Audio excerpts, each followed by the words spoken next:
Eu sugiro ao doutor Edilson, porque a qualquer momento ele pode sair. Isso. Verdade. Tá. Então vamos lá. Vamos fechar os nossos olhos, rogar a Deus que nos abençoe nessa jornada, né, a fim de que possamos começar mais uma noite de estudo. Bondoso Deus, Pai amado e amoroso, Jesus, Mestre amado e querido, anjos guardiães, espíritos amigos e protetores, irmãos da espiritualidade esclarecedora, Mãe Maria Santíssima. Nesse momento, Deus amado, Jesus querido, elevamos o nosso pensamento até vós para agradecermos a oportunidade que nos concedes de juntos estarmos aqui para mais uma jornada de estudos da obra básica que, de alguma forma, inaugurou uma nova era em relação à perspectiva humana, o Livro dos Espíritos. Senhor Deus, nós queremos agradecer por tudo. Agradecer pelo dia que nos concedeste, pela saúde que nos propicia, pelo entusiasmo que nos anima para mais esta jornada de estudo. Te rogamos também que abençoe a todos aqueles nossos irmãos que se encontram em dor e em sofrimento, especialmente os que são vítimas do coronavírus no país e também além fronteiras, assim como aqueles de nossos irmãos que padecem por enfermidades das mais diversas etiologias. Em suma, Senhor Deus, em todos os locais de dor e de sofrimento, permita que aí haja também o bálsamo do teu divino amor que ampara, conforta e consola.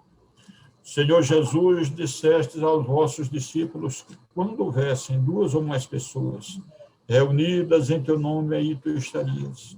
E nós temos a mais absoluta convicção de que estás conosco e de que amparas os nossos propósitos de renovação superior. E é por isso que te rogamos, Pai, que possa abrir os condutos, os canais de nossa compreensão e entendimento para o estudo que se encetará na noite de hoje. Pai nosso que estás no céu, santificado seja o vosso nome.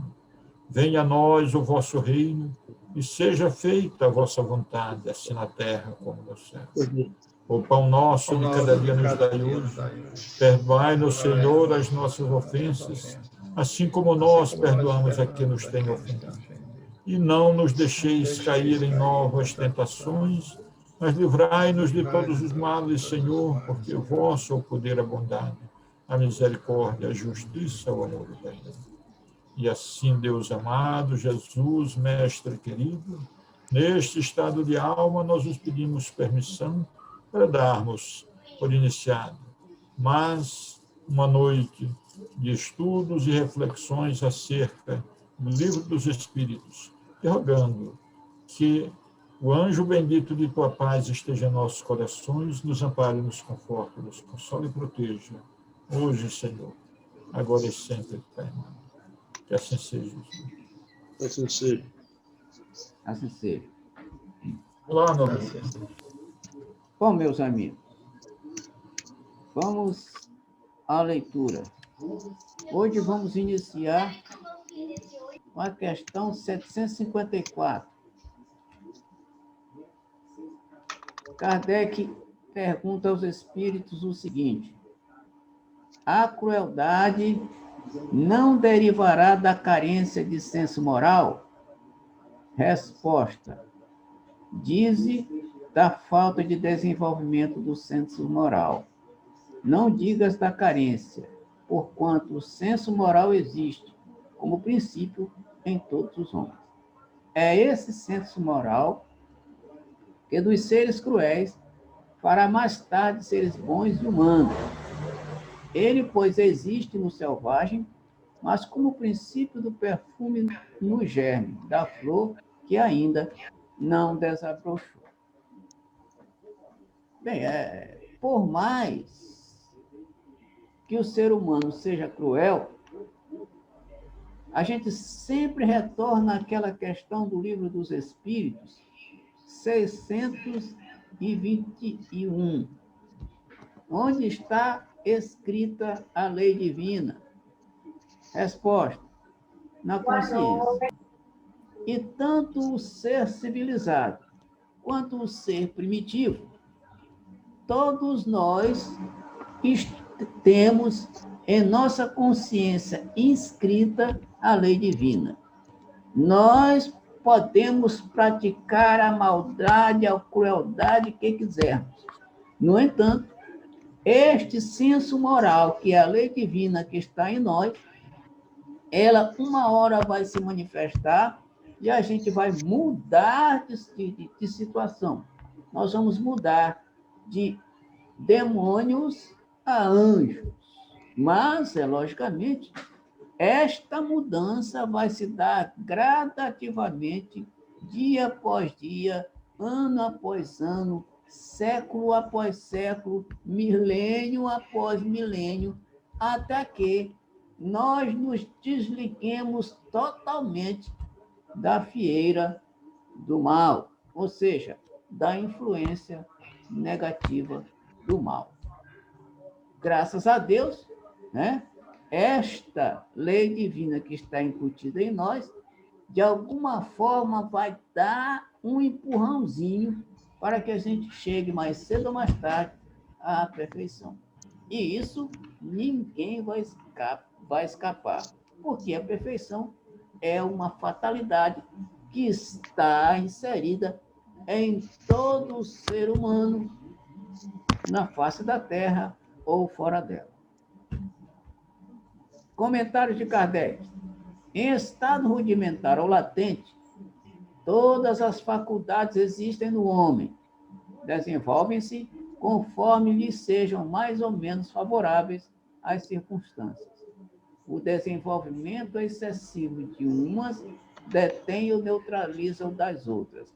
A sobreexcitação dos instintos materiais abafa, por assim dizer, o senso moral. Com o desenvolvimento do senso moral, enfraquece, pouco a pouco, as faculdades puramente animais. Bom, é exatamente aquilo que nós falamos um pouquinho antes, né? Nós vamos, o senso moral vai nos induzindo pouco a pouco, até que a gente se desligue totalmente das tendências negativas. Algum comentário mais? Sim. Aqui um comentário da Bernadette. Pode falar, doutora. Nós estamos com problema no nosso computador e no eu acho que aqui há uma deixa muito grande para a missão de pais e de mães, da gente educar as nossas crianças e ajudar nesse desenvolvimento do senso moral. Porque essa semana nós vimos um comerciante na Praia Grande, nós vimos a notícia, que arrastou o moleque que roubou na loja dele no carro e acabou matando o rapaz, segundo o repórter. Então, assim, eu acho que essa coisa de justiça, esse senso de fazer o mal, a gente já traz, claro, de encarnações passadas. Mas ele pode ser moldado, pode ser reeducado à luz do ensinamento cristão que é dado pelos pais. Eu acho que isso mexe muito com a nossa missão de pai e de mãe. Era só isso que eu queria dizer. Lembrar a responsabilidade da gente na formação do caráter de um filho. O caráter ele já traz, mas assim, do desenvolvimento desse senso moral.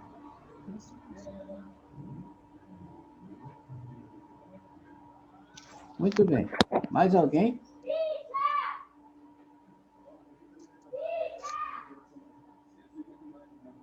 Mais alguém?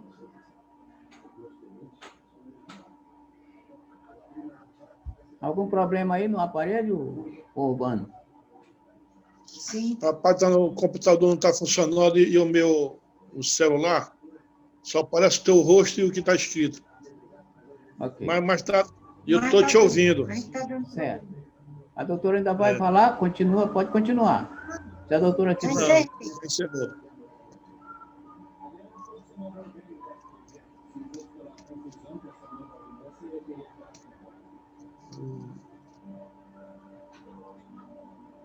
Pode continuar, doutora. Não, Rubinho, eu já encerrei a minha Tá. participação. Ok. Então, mais alguém quer complementar alguma coisa? Então, vamos para o 755. Só uma questão técnica aí. O papai, deixa só um aparelho ligado, porque outras pessoas notaram o eco.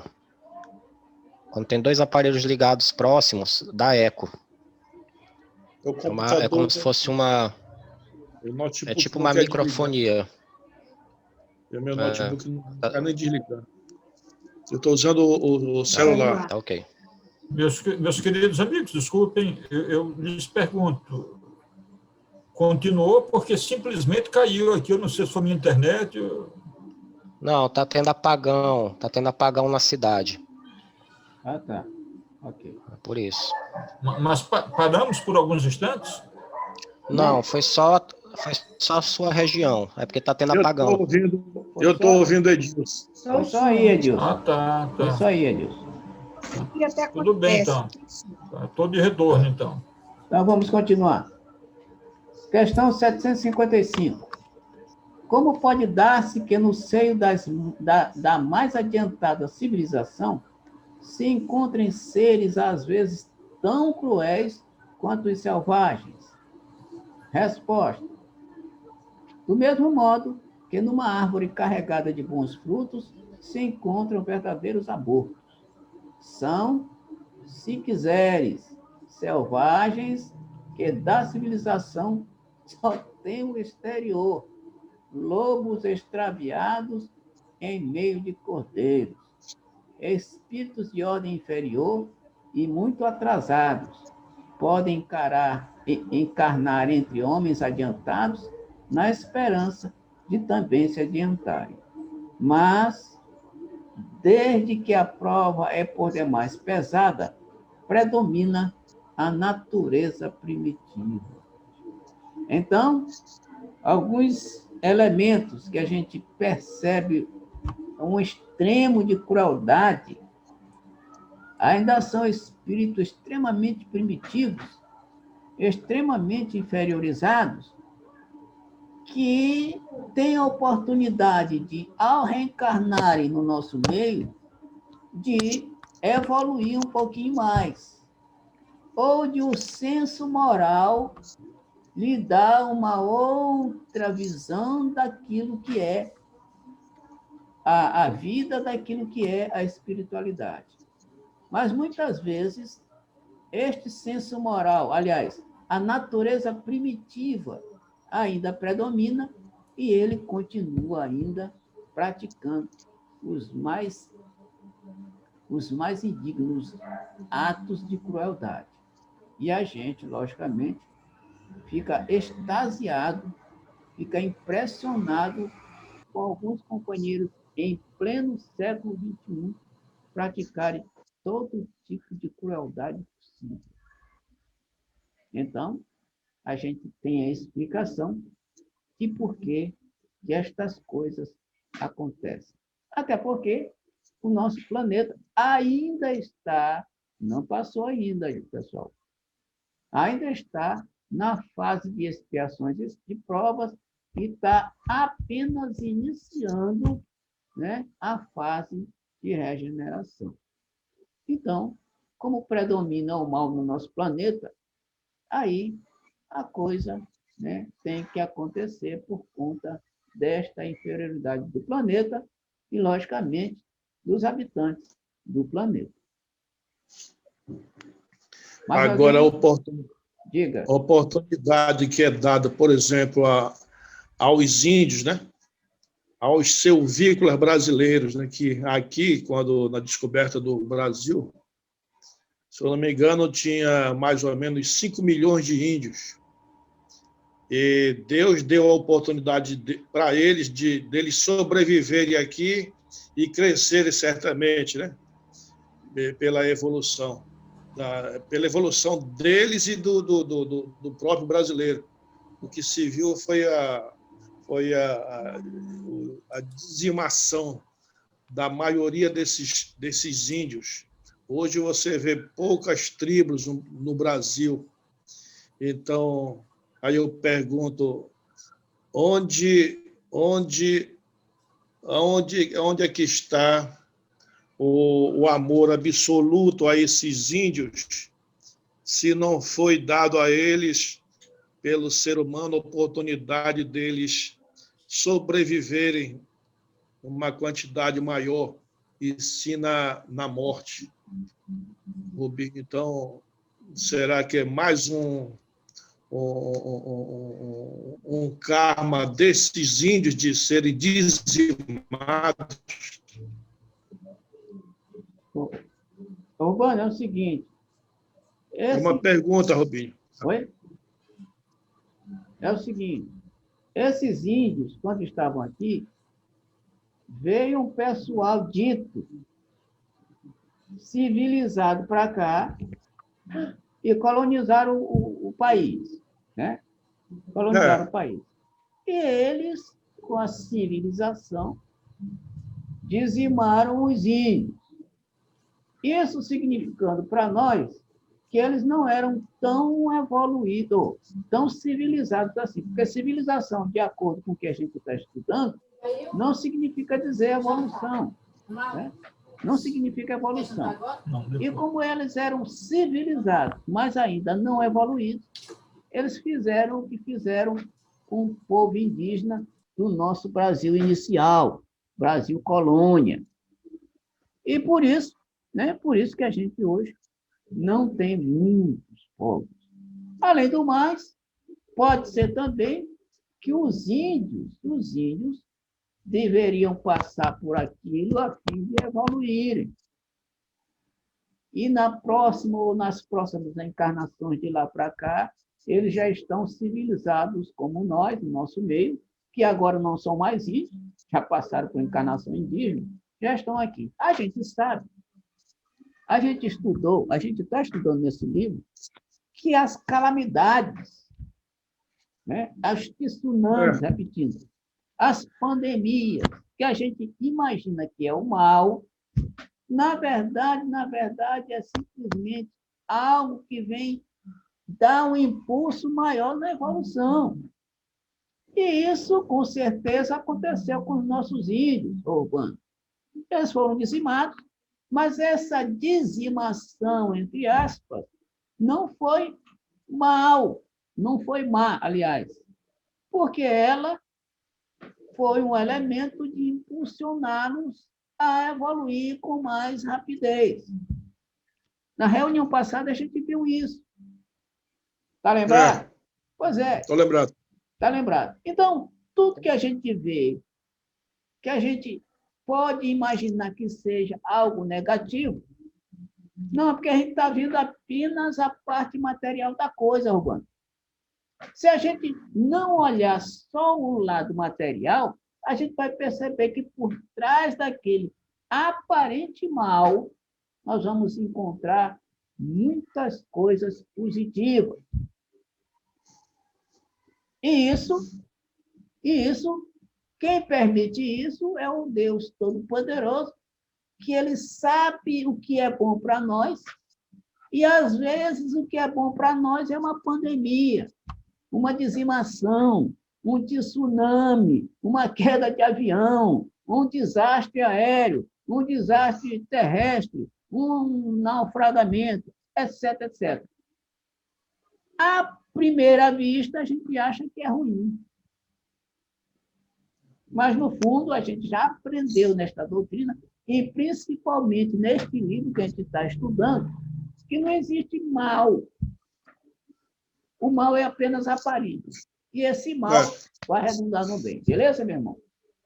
Se nós somos dizimados, se nós sofremos uma catástrofe, como aquele tsunami que morreram diversas pessoas, isso. Então nós somos, vamos dizer que somos inteligentes, somos constituídos de conhecimento espiritualizado. Isso. Aí nós sabemos, aí nós entendemos isso aí. Mas o índio que morre no dizimado, ele não tem instrução, ele não tem conhecimento e morre. Aí é que eu pergunto assim, por que que ele sem conhecimento nenhum, sem instrução nenhuma, ele não vai saber nem por que morreu. Sim, Entendeu? mas isso, Então, sim, mas Não isso se questiona os desígnios de Deus. Ô, Igual Urbano, mas isso não significa que ele não evolua por conta de uma catástrofe dessa. tá bem. Beleza? É isso. Mas valeu.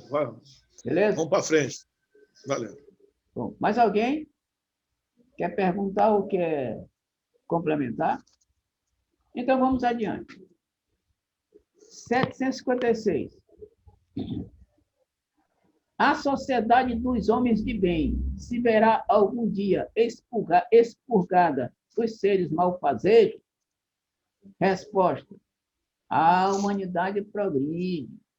Esses homens, em que o instinto do mal domina e que se acham deslocados entre pessoas de bem, desaparecerão gradualmente, como um mau grão se separa do bom, quando este é joeirado.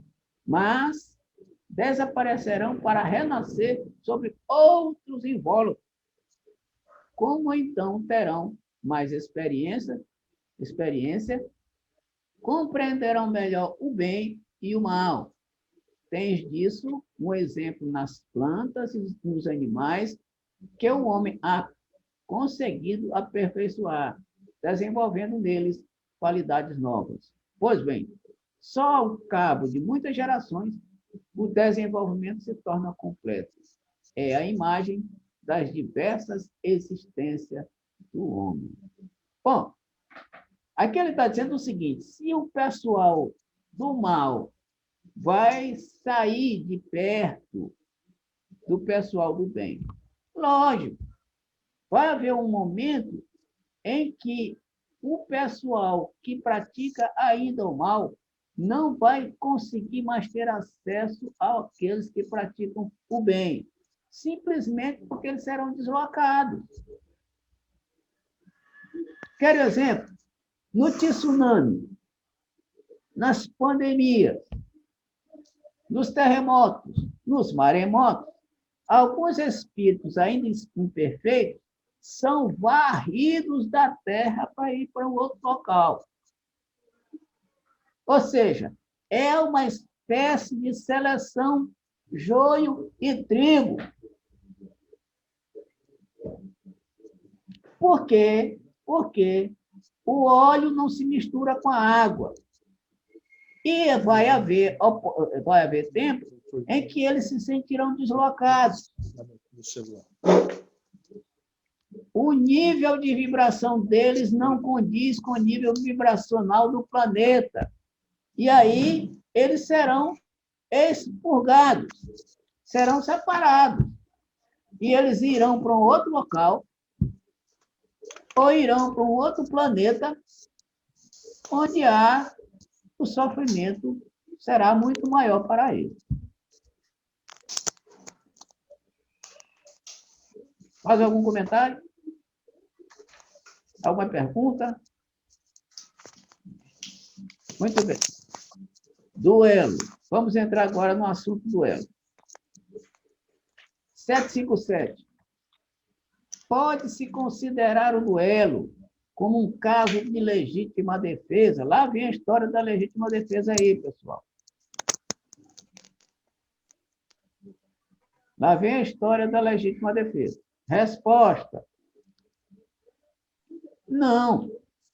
É um assassino e um costume absurdo, digno dos bárbaros. Como a civilização mais adiantada e mais moral, o homem compreenderá que o duelo é tão ridículo quanto os combates que outrora se consideravam como juízo de Deus.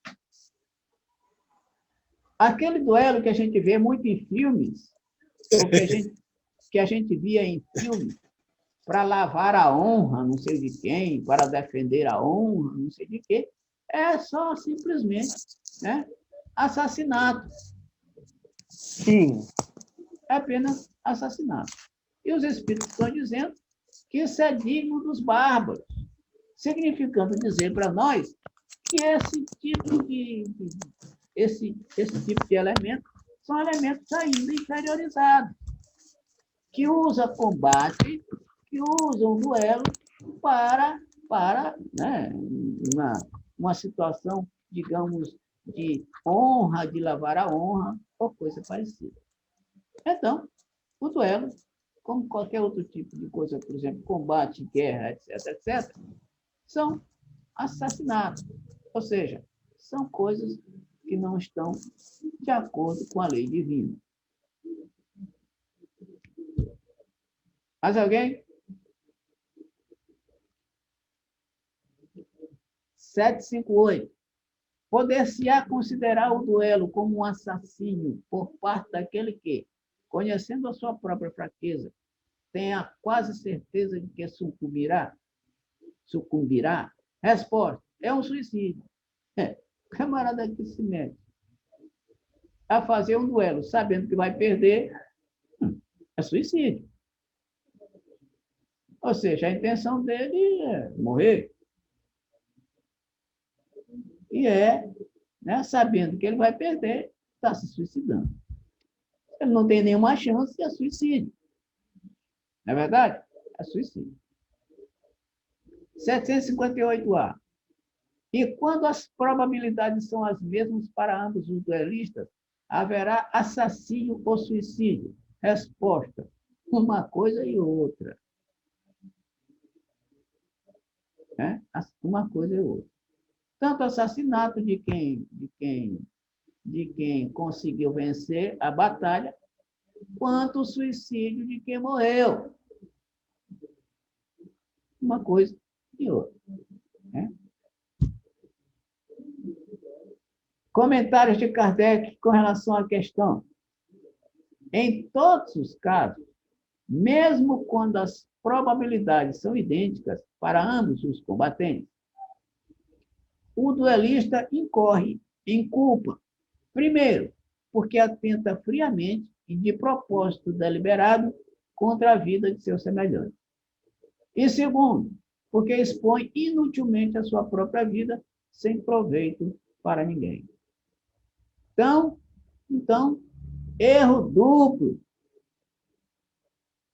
Erro duplo. Arrisca toda a sua vida quanto a vida do próximo. Dois erros mostrados pelos espíritos para que sejam refletidos, para que nós reflitamos sobre a situação. Comentários mais? Questão 759. Que valor tem o que se chama ponto de honra em matéria de duelo? Lá vem a história da honra. Resposta: orgulho e vaidade. Dupla chaga da humanidade. Aqui, a vaidade é um dos sete pecados capitais. O orgulho não está na lista, mas a vaidade, na vaidade, ela inclui nela o orgulho. Todo vaidoso parece ser orgulhoso.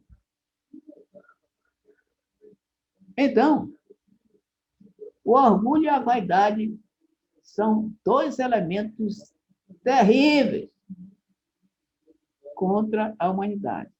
É a chaga da humanidade que traz com eles um monte de errozinhos, né, complementares.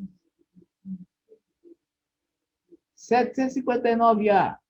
Mas não há casos em que a honra se acha verdadeiramente empenhada e em que uma recusa for a covardia?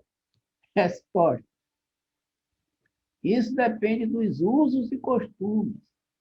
Cada país e cada século tem a esse respeito um modo de ver diferente. Quando os homens forem melhores e estiverem mais adiantados em moral, compreenderão que o verdadeiro ponto de honra está acima das paixões terrenas. E que não é matando, nem não se deixando matar, que repararão agravo. Então, olha só, existem costumes e culturas extremamente estranhas em outros países, como aqui também no nosso país. Nós temos costumes estranhíssimos que outros povos acham um absurdo nós praticarmos determinadas culturas que para eles são extremamente absurdas e que nós também vemos em outros países costumes e usos completamente estranhos. Mas como é cultura, né? Isso depende de evolução, uma hora esse povo vai perceber que esta cultura, este costume, não é um costume muito bom, bem aprimorado. E por conta disso, é que esses costumes,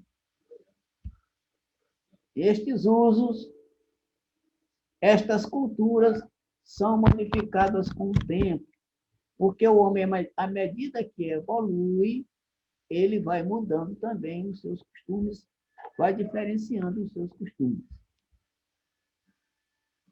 Comentários de Kardec sobre a questão. Há mais grandeza e verdadeira honra em confessar-se culpado um homem se cometeu alguma falta, ou em perdoar se de seu lado esteja a razão.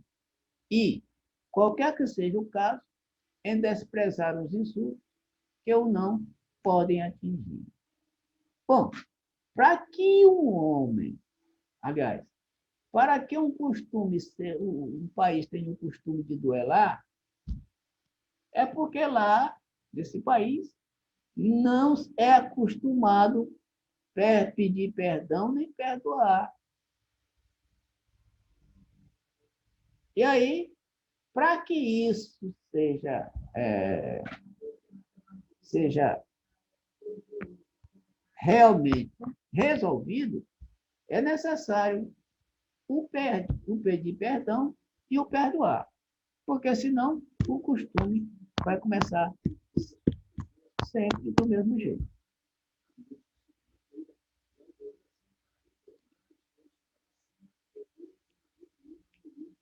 Assunto agora, pena de morte. Eita, assunto interessante. Questão 760. Desaparecerá algum dia da legislação humana a pena de morte? Resposta. Incontestavelmente, desaparecerá e a sua supressão assinalará um progresso da humanidade. Quando os homens estiverem mais esclarecidos, a pena de morte será completamente abolida da terra. Não mais precisarão os homens de ser julgados pelos homens. Refiro-me a uma época ainda muito distante de vós. Está aqui, ó. Isso aqui vai demorar um bocado, porque está dizendo aqui que é muito distante.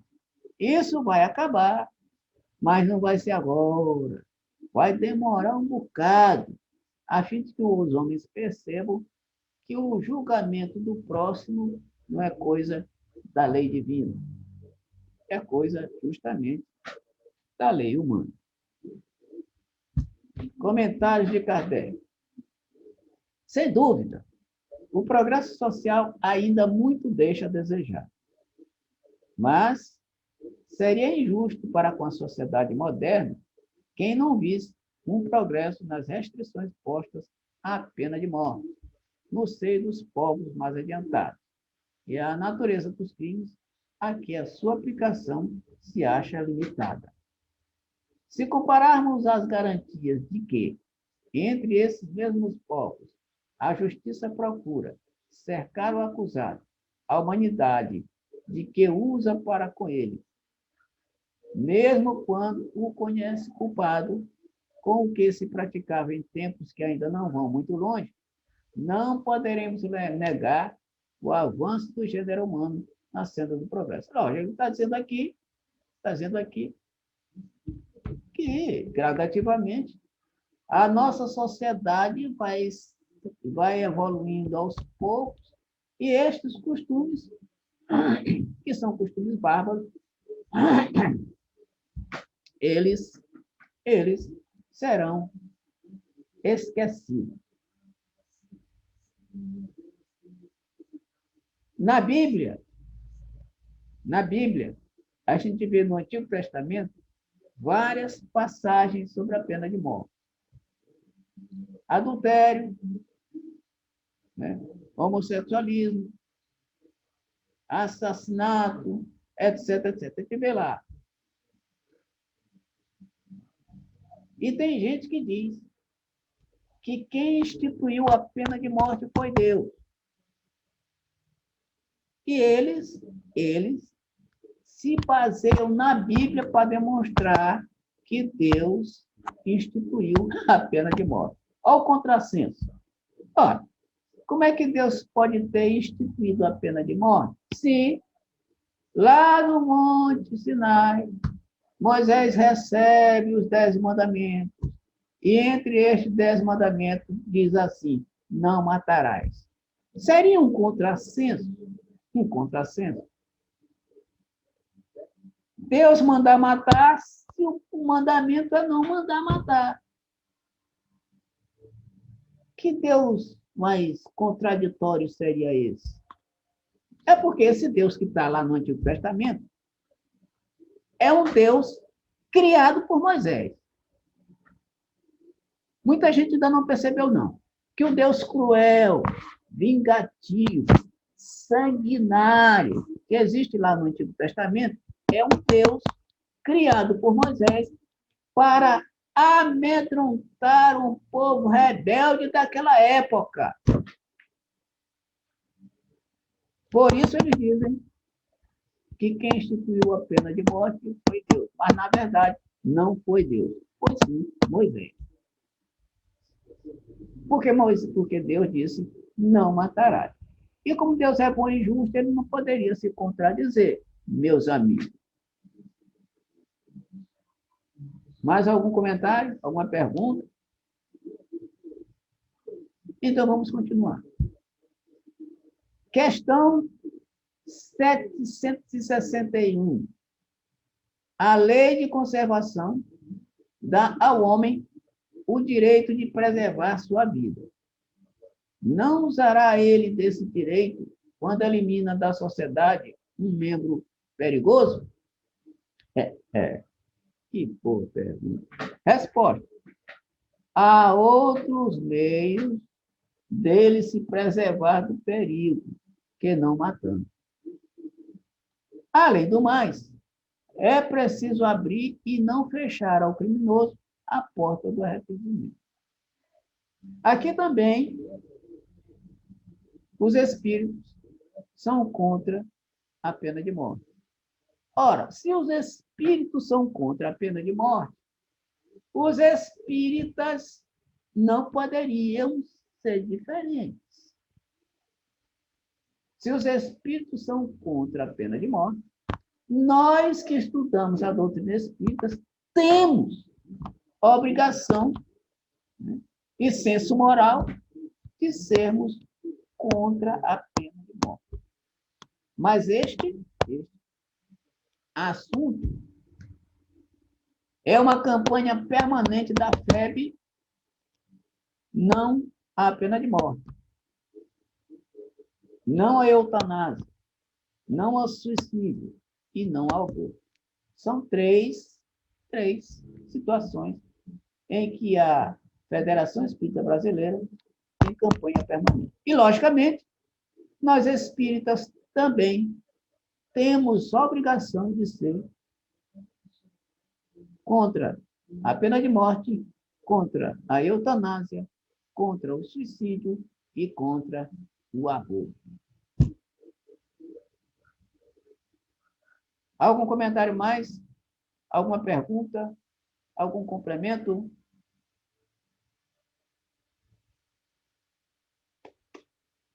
Vamos lá. 762. A pena de morte, que pode vir a ser banida das sociedades civilizadas, não terá sido de necessidade em épocas menos adiantadas? Resposta. Desculpa. Necessidade não é o termo. O homem julga necessária uma coisa, sempre que não descobre outra melhor. Que lindo. Ah, que coisa mais linda isso aqui. A proporção que se instrui vai compreendendo melhormente o que é justo e o que é injusto e repudia os excessos cometidos nos tempos de ignorância em nome da justiça. Por que isso acontece? Porque o homem ainda está interiorizado. Se o homem estivesse um pouquinho mais evoluído, ele encontraria um outro meio de solucionar a questão ou assunto. Mas ele não tem visão suficiente para descobrir outra forma de solucionar a questão. Então, ele só encontra aquele meio. Mas à medida em que ele vai se esclarecendo, ele vai percebendo. Ou então ele encontra outro tipo de solução mais perfeita para aquela situação. E chega à conclusão, vai chegar à conclusão, logicamente, de que a pena de morte não vale a pena. Apenas vai piorar a situação do criminoso e também da sociedade. Mais alguém?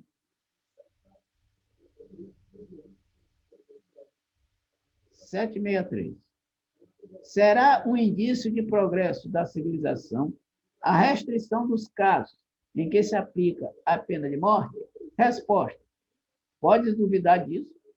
Não se revolta o teu espírito quando lês a narrativa das carnificinas humanas que outrora se faziam em nome da justiça e não raro em honra da divindade? Das torturas que se infligiam ao condenado e até aos simples acusados para lhe arrancar, pela agudeza do sofrimento, a confissão de um crime que muitas vezes não cometera? Pois bem, se houvesses vivido nessas épocas, terias achado tudo isso natural e talvez mesmo, se fora juiz, fizesses outro tanto. Assim é que o que pareceu justo numa época parece bárbaro em outra. Só as leis divinas são eternas. As humanas mudam com o progresso e continuarão a mudar até que tenham sido postas de acordo com aquelas. Bom, então, olha só. Isso aqui vai depender da nossa evolução. Repetindo o que foi falado anteriormente, à medida que o homem evolui, ele encontra soluções diferentes para abandonar a pena de morte. E também outras formas de fazer o acusado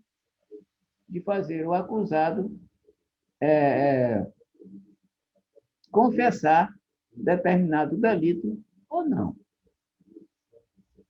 Porque aqui, inclusive, algumas religiões do passado, elas usavam da crueldade para fazer o acusado confessar, algumas vezes, coisas que ele não praticou.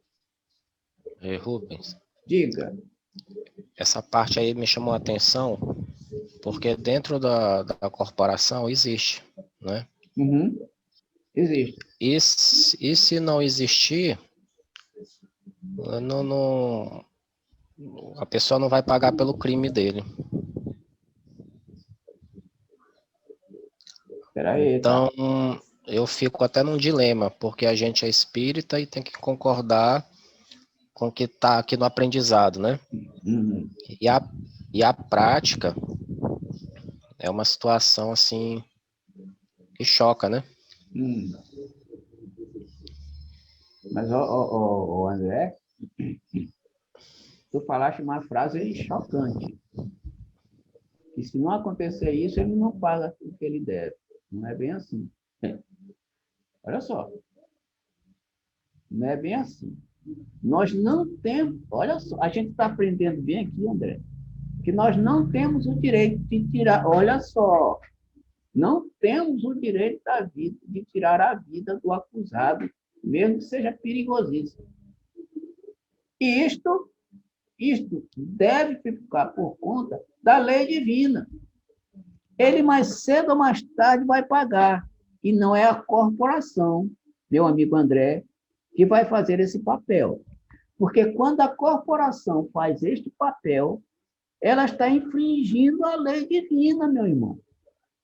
E, com certeza, vai pagar pelo débito, aliás, pela atitude que praticou contra o semelhante. Eu vou falar por alto aqui duas situações. Sim. Por exemplo, tem um criminoso, né, que já matou mais de 20. Certo? E aí vai um justiceiro lá e executa a palavra, o termo é executar, vai executar esse criminoso. Porque o criminoso toda hora vai solto, né? Uhum. E continua dando trabalho.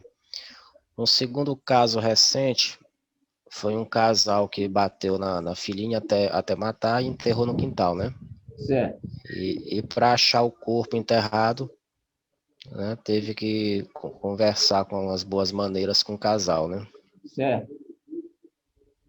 Aí o que me chamou a atenção foi essa partezinha aí do texto que para lhe arrancar pela agudeza do sofrimento a confissão de um crime que muitas vezes até não cometeram. No caso aqui eu estou dando 2 exemplos, Sim. né, reais. 2 exemplos reais. Mas olha só, André, deixa eu dizer uma coisa interessante. O camarada que é perigoso, olha só, não sei se Edilson está participando ainda Edilson já deve ter saído, né? Edilson deve ter saído. Olha só, André. Olha só. O camarada que é perigoso, ele é solto constantemente. Quem que solta? Hein? Quem que solta? É você que solta? André? É baseado nas leis, né? Ah, então quem solta é a justiça. Né? Bom, mas olha só. Por que a justiça solta um elemento extremamente perigoso para continuar fazendo seus delitos na rua? É porque a nossa justiça está extremamente enganada. Porque um elemento perigoso a gente nem solta, nem executa. Porque é contra a lei. O elemento que é perigoso para a sociedade não pode ser solto. E nem pode ser executado. Agora, eu estou falando aqui, André, em termos espirituais. Se a justiça solta, a corporação tem um justiceiro que faz o serviço, 2 erros. Um que solta e o outro que executa. O que solta e o que executa, todos os 2 estão em erro, porque, na lógica consciencial, algo perigoso não pode estar solto. Então, o menos que poderia se fazer com um elemento desse é deixar ele lá. Agora, deixa ele lá e trata ele como ser humano. Não é deixar ele lá e ficar torturando o cara ou coisa parecida, etc, etc. Então, por que essas coisas acontecem, André? É porque a justiça tem muita falha. A justiça tem muita falha e vem um outro para executar.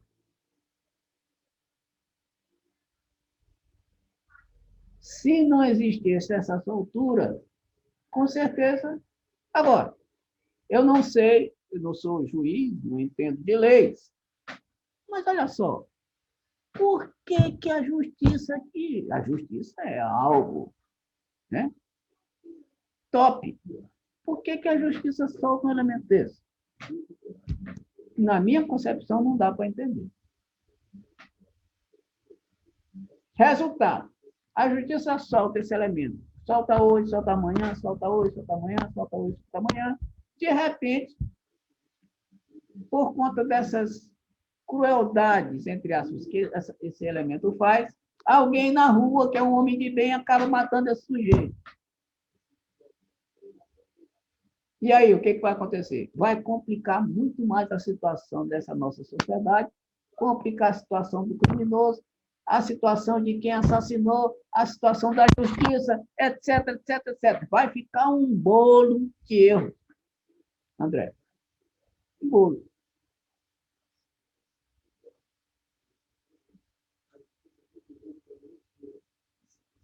Então, qual é o mais, seria o mais simples? Deixa preso. Não tem outra solução. Aí, nas próximas encarnações, o camarada vai melhorando, mas não precisa executar. Aliás, é contra a lei. E eu estou falando aqui, eu estou falando da lei divina. Não estou falando de lei humana. Que a gente sabe das falhas da lei humana. Beleza? Muito bem. Mais alguém quer comentar alguma coisa? Quer perguntar ou quer complementar? Então, vamos adiante.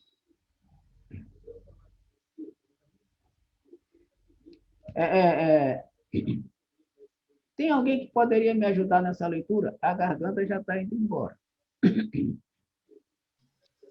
Disse Jesus: quem matou com a espada, é clássica essa, né? É claro. Pela espada perecerá.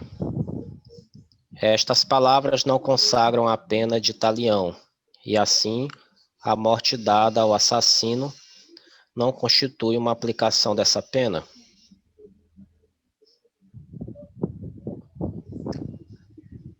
Tomai cuidado.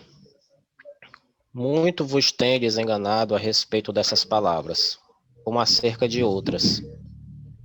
A pena de talião é a justiça de Deus. É Deus quem a aplica.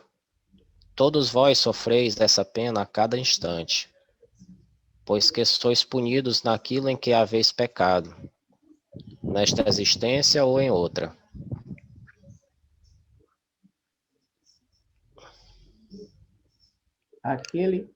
Aquele que foi causa do sofrimento para seus semelhantes, virá achar-se numa condição em que sofrerá o que tenha feito sofrer. Acho que é o que a gente estava falando agorinha, não é? Perfeitamente, André. Perfeitamente. Eles estão só confirmando o que a gente está comentando. Continua. Este é o sentido das palavras de Jesus. Mas não vos disse ele também: perdoai aos vossos inimigos? E nos vos ensinou a pedir a Deus que vos perdoe as ofensas como houverdes vós mesmos perdoado? Isto é, na mesma proporção em que houverdes perdoado, compreendei o bem?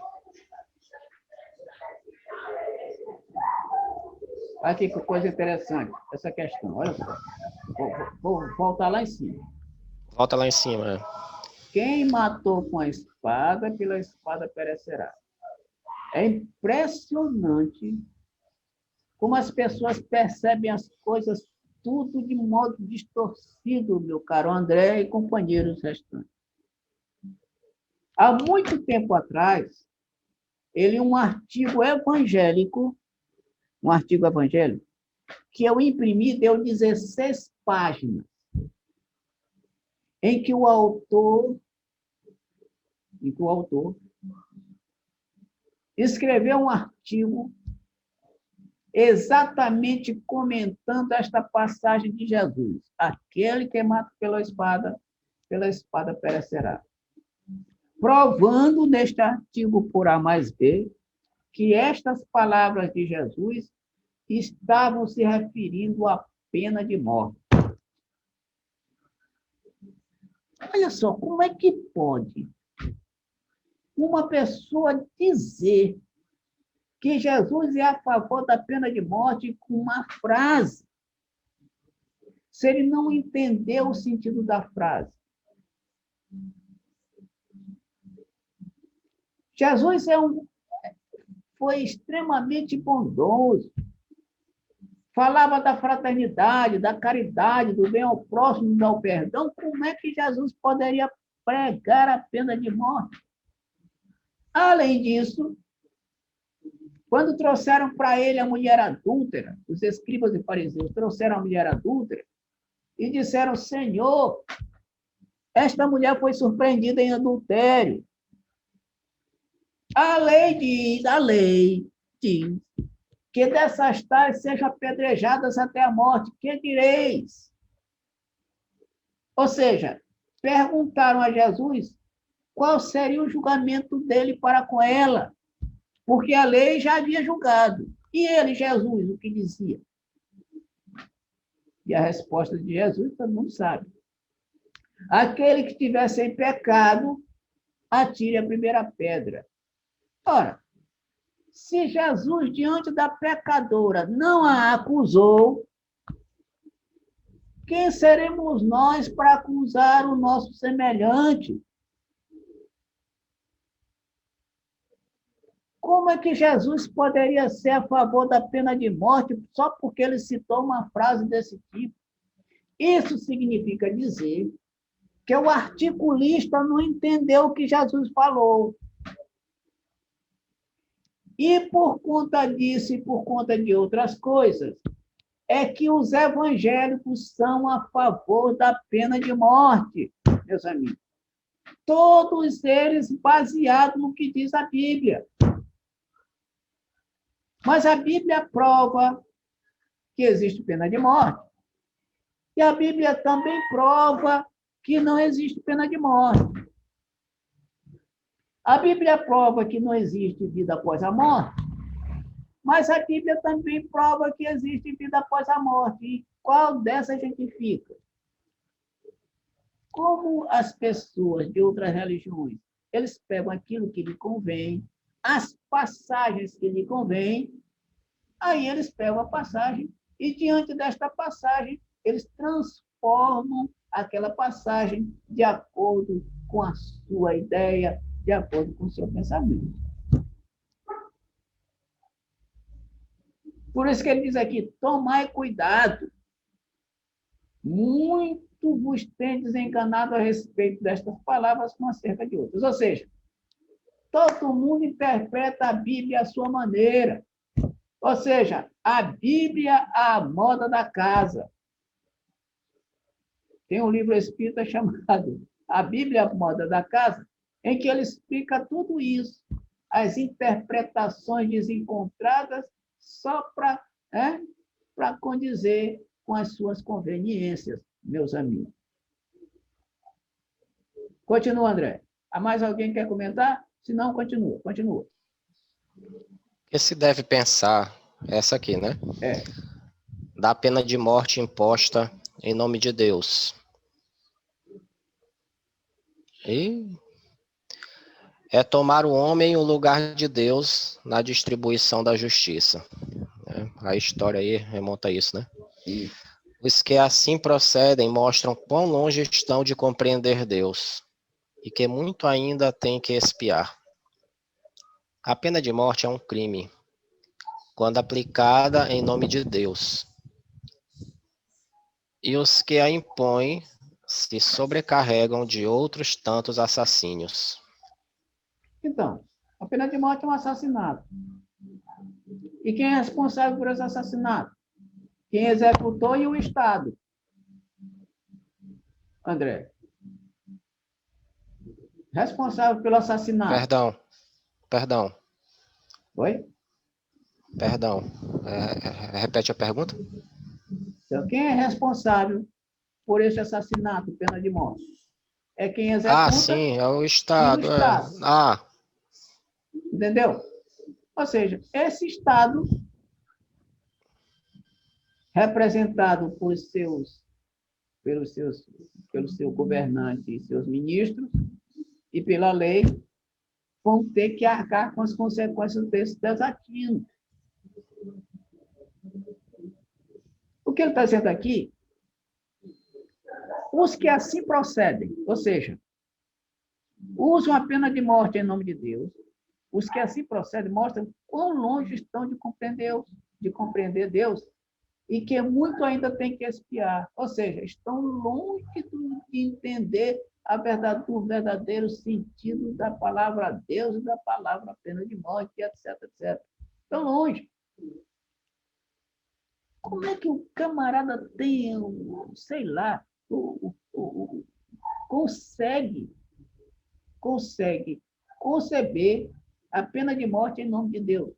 Não dá para entender como é que uma instituição consegue conciliar um negócio desse.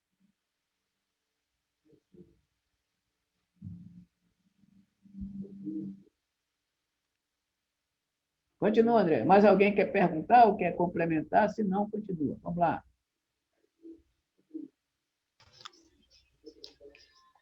Capítulo 7. Peraí. Nós chegamos a 1 hora de estudo. Eu acho bom a gente parar aqui para não ficar pela metade desse capítulo, beleza? Tá. A lei da Vamos, sociedade. na próxima reunião, estudar a lei da sociedade. Alguém quer perguntar alguma coisa, quer complementar? Os craques da reunião, que se encontram na reunião, os craques. Parece que diminuiu aí o número de pessoas. Os craques que eu digo são todo mundo, viu, pessoal? Todo mundo aqui. Professor Otto, André Luiz, Alberto. Eu estou satisfeito. Eu achei que foi muito claro as leituras e as análises de cada tópico. Eu acho que ficou muito bom o estudo, né? E acho que nós progredimos, sim. Houve aprendizado bastante a respeito aí do Livro dos Espíritos. Eu estou satisfeito Beleza, e professor. agradecido. Eu diminuí mais minha revolta. Porque Que bom, meu irmão. Que bom. eu estava perto de ser um desses que concorda com a pena de morte. Não façamos isso. Olha só, a maravilha que é um estudo desse. A gente começa a compreender um monte de coisa, né, que a gente não compreendia antes. Né, meu irmão André? Então, olha só, meus amigos. Estudar é que é o negócio. Deixa eu dizer mais uma coisa para vocês. Estudar não é para qualquer um, não. Principalmente as coisas do espírito. Não é para qualquer um. Não é para qualquer um. E quando a gente estuda e compreende, a alegria que a gente fica é incontida. E eu fico muito mais feliz ainda, André, porque eu fui um elemento que deu aquela forcinha para você entender um pouquinho mais. Logicamente, baseado na obra que nós estamos estudando, o Livro dos Espíritos. Então, eu estou extremamente feliz por você ter tirado este peso aí dessa cabecinha, meu irmão. Graças a Deus. E isso porque você participou da reunião hoje. Se não tivesse participado, você ia continuar, a não ser que lá na frente, né, o Livro dos Espíritos desse uma outra rebuscada no assunto ou numa coisa parecida. Que maravilha é o estudo, companheiro. Mais alguém? Qualquer pessoa quer falar aí, dizer alguma coisa? Dizer que eu sou feio, por exemplo. Eu que eu sou bonito.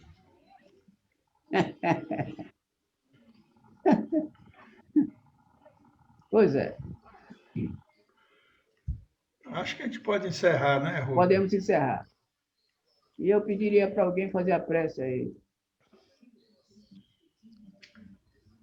Quem gostaria disso? Não, eu não queria.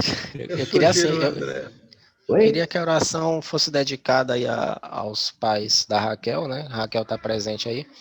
É, E a mãe da Neide também, que Neide está presente no estudo. Tá? ok. Eles estão internados, né? Uhum, beleza, beleza. Além daqueles companheiros da reunião passada que eu pedi, são 3 companheiros, Sim, eu penso aqui no nome deles, e aí, Raimundo, eu no lembrei decorrer dele da também, prece, Jesus manda o restabelecimento lá para ele. Então, quem se candidata a fazer a prece?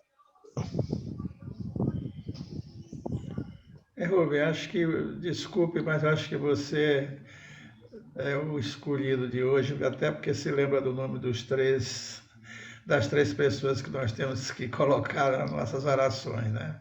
eu acho também que Rubens estava assim bem inspirado. Realmente eu estava. Um assunto tão gostoso desse. Aliás, esse livro deixa a gente inspirado, empolgado o tempo todo. Né?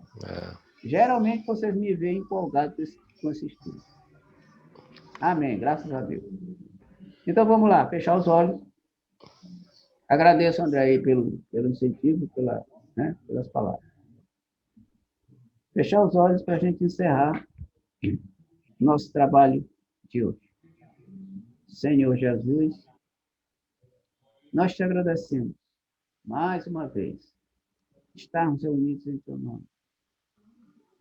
Agradecemos, Senhor, a tua presença, a presença dos Espíritos que nos ajudam nesta tarefa, e te rogamos, Senhor, que a tua bênção maravilhosa, que a tua influência benéfica envolva todos nós aqui presentes, na reunião, encarnados e desencarnados.